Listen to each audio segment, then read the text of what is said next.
In the Friday, November 14th, episode of Beyond the Gates, Joey catches Randy in a lie and demands an explanation. Meanwhile, Anita and Leslie confront each other. Unfortunately for Anita, she's forced to appease Leslie. Plus, there's a double date scheduled with Jacob, Naomi, Bill, and Haley. What could go wrong?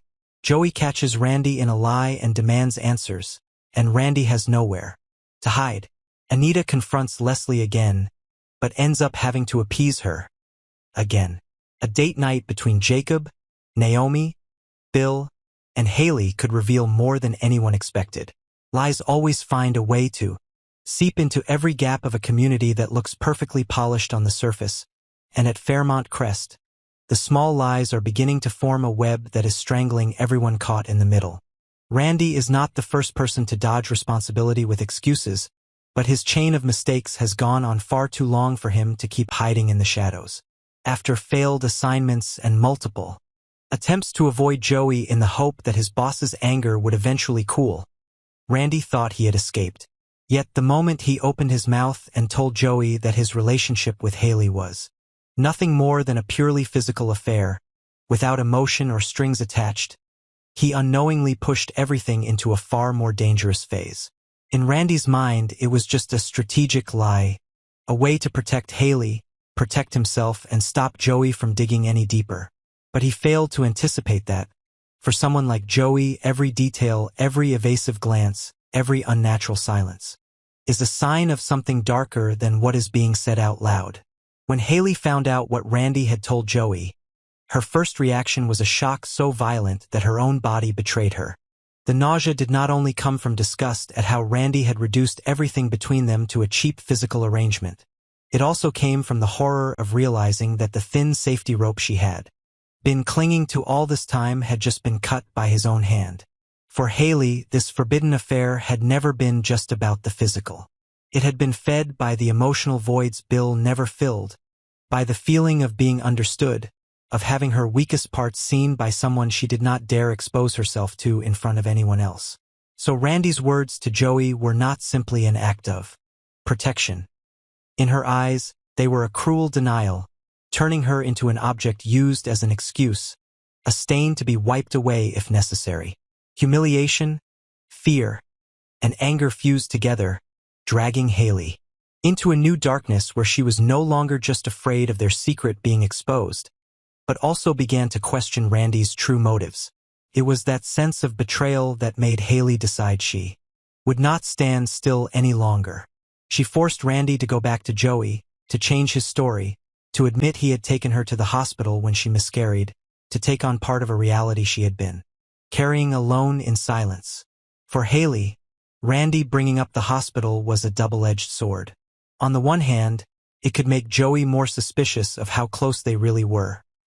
On the other hand, it put pressure on Randy, reminding him that things had happened between them that could not be erased with a few sloppy lies. The miscarriage was not just a medical incident. It was a psychological wound that bound the two of them together, a piece of evidence of a wrong choice stamped with blood and tears. Haley used that very pain as an invisible rope, binding Randy so he could not back out so easily. But what Haley could not control was how Joey would absorb these distorted fragments of information. Joey is a man with razor-sharp psychological insight, and he has been through too many deceptions not to recognize when he is being led by a crafted narrative. When Randy confessed to taking Haley to the hospital because of a miscarriage, Joey did more than just listen. He began to turn over all the details he had once brushed aside as harmless personal issues. The times Haley seemed distant during gatherings, the occasions she disappeared without explanation, the moments when Randy grew unusually tense every time Haley's name came up. Everything began to link into a chain of suspicious clues. Joey understood that lies rarely exist in isolation. They drag along scraps of truth that have been cut and trimmed.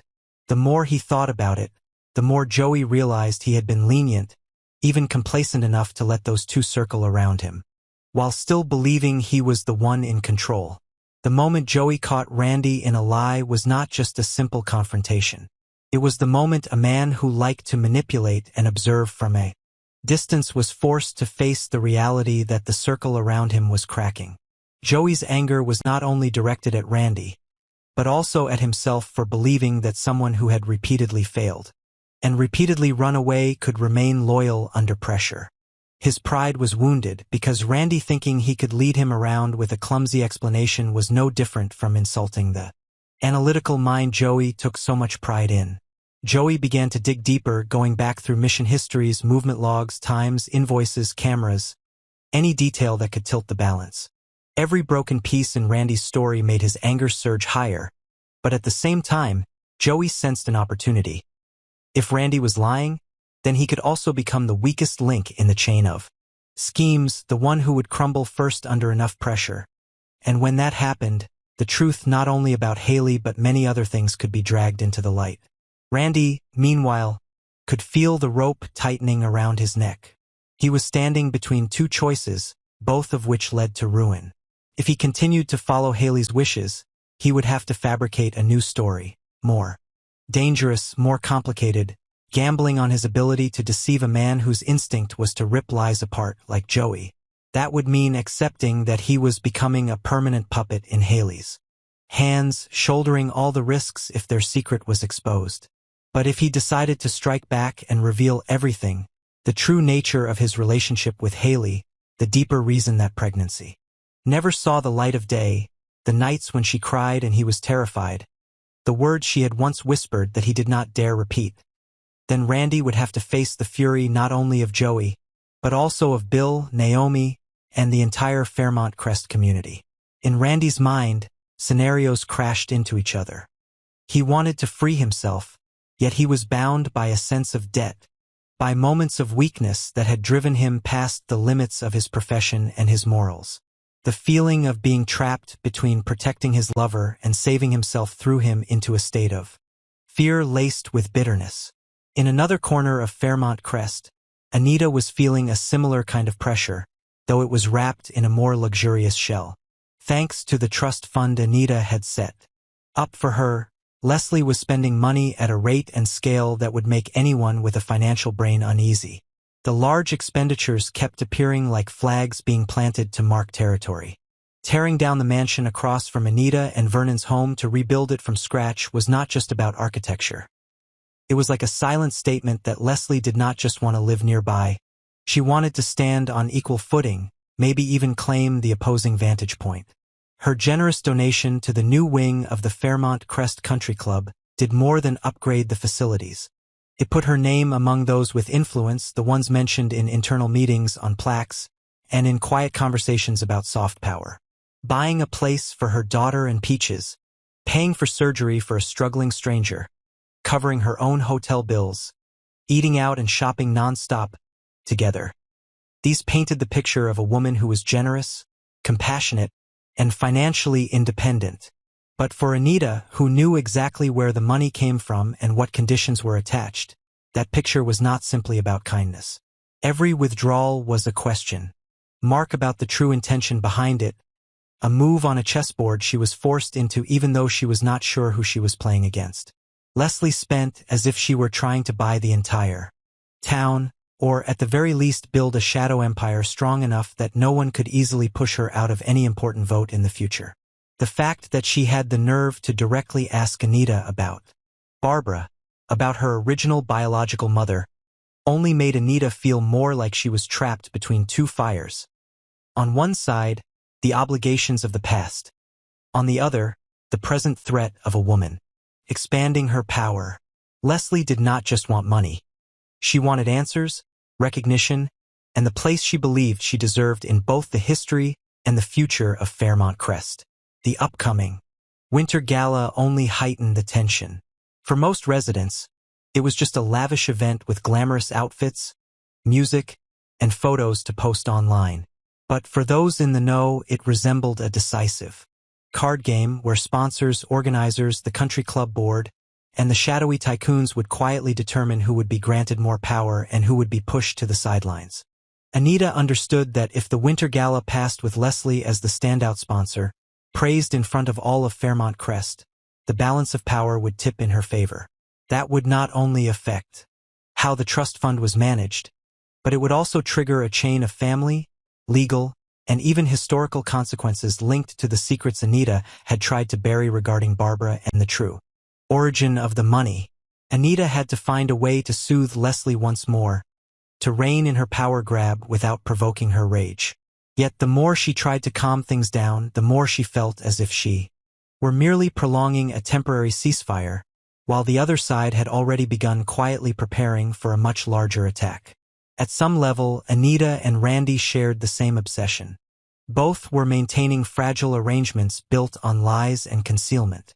Randy was hiding the true nature of his relationship with Hayley, while Anita was hiding the real line between helping Leslie and empowering her. They both knew that if the truth surfaced, everything would shatter in ways no one could control. That made every decision, every sentence, every nod of agreement or refusal heavier than it should have been. Meanwhile, Naomi was fighting a different kind of inner conflict, more complicated because it was tied to family. She had always wanted her father to be happy, which was why she had tried to open her heart to Danny and Andre despite all the walls that once stood between them. Maturity had taught her that adults' pasts were full of shadows that children could not change. They could only choose a less extreme way of looking at them. But when it came to Bill and Hayley, things were not so simple. Naomi could try to be polite, to be friendly, to be accepting, but deep down, she had never completely trusted Hayley and had never stopped sensing something artificial in her gaze. Her smile, the way she touched her father's arm as if she had belonged there for a very long time. The double date with Bill, Hayley, Naomi, and Jacob was arranged in the hope of healing, or at least easing the awkwardness. On the surface, the dinner went perfectly. Refined dishes, expensive wine, warm lighting, polite small talk about work, future plans, charity projects at Fairmont Crest, a few mentions of the winter gala as if these were all just normal topics between family members. Yet the longer it went on, the more Naomi sensed a hidden rhythm that did not match the polished exterior. Every time Bill turned to speak very sincerely about trust and his desire for stability, she caught a fleeting tension in Hayley's eyes, as if she was mentally double-checking every word, every reaction, every pause. Jacob was not oblivious either. He had a sharp eye and enough emotional distance to notice what was off. When Hayley accidentally let slip a small detail about a previous hospital visit, the way she rushed to change the subject made him pause. Naomi and Jacob exchanged quick glances, brief silences that spoke volumes without a word being said. An awkward look from Hayley and a hazy corner of Naomi's memory of a late night phone call her father had avoided explaining. A small scrap of paper with a hospital logo flashing out from Hayley's purse when she pulled out her phone, then being quickly stuffed back in. A seemingly offhand comment from Bill about how everything has settled now, nothing to worry about anymore. When no one could remember anyone bringing up anything worrying about health recently. Taken alone, those details could have been dismissed. But for Naomi, who had grown up in a world where every family secret came with a price, they formed an increasingly clear sense of unease. She began to wonder whether Hayley was hiding something huge from her father, from the whole family. The idea that Hayley might have been pregnant, might have miscarried, might have gone through something significant that her father had never mentioned made Naomi's chest tighten. She was not only afraid that Bill was being deceived, she was afraid she was once again being shut out of decisions that directly affected the family and their shared future.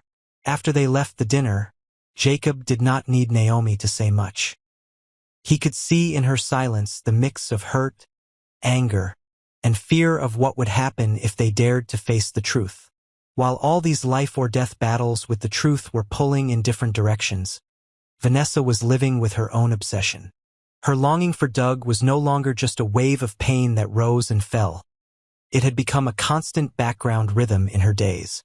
Doug had not only been her husband, he had been the dividing line between an ordinary life and a world sliding out of control. The murky circumstances of his death kept Vanessa from simply calling it loss and putting it away. She still wondered which signs she had missed, at which moments she had kept silent when she should have spoken up. what she had chosen to ignore because she was afraid of facing the fact that the man beside her was playing a far more dangerous game than he admitted. That feeling drove Vanessa to help a friend now trapped in a similarly precarious situation, albeit in a different form. It might be a woman trading her peace in a marriage built on dishonest pieces, or a man slowly losing himself in blind choices driven by power and money. Every time Vanessa saw someone step into the swamp of deceit, she glimpsed Doug and herself in that image, and she could not bear the thought of watching another tragedy unfold without doing anything. But even helping was not simply a matter of good intentions. It demanded that she decide whether she would stand firmly on the side of absolute truth, or choose a half measure that preserved some comforting illusions for the people involved. Every step she took risked brushing up against the taut strings of secrets stretched between Joey, Randy, Hayley, Bill, Anita, Leslie, and the entire Fairmont Crest community bathing in its perfect facade. All of these people, from their different positions, were being pushed toward the edge by their own choices.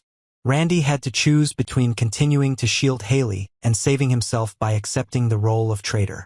Hayley had to face the question of whether she dared confront the consequences of what she had done when she stood not only before Bill and Naomi, but before her own guilt over the life that would never be born. Joey had to decide whether to treat Randy's lies as a personal grievance, or to use them as leverage to pierce through many other masks around him. Anita had to balance her responsibility to the past with the current threat of Leslie's growing power, deciding whether to defuse the situation or unwittingly aid in setting off an explosion at a moment that might benefit someone else.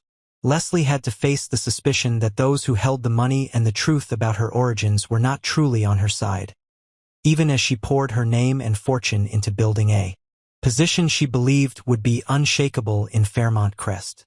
Naomi and Jacob had to determine whether they would keep pretending not to see the strange signals at dinner or start digging, accepting the risk of shattering the fragile surface of a family slowly healing.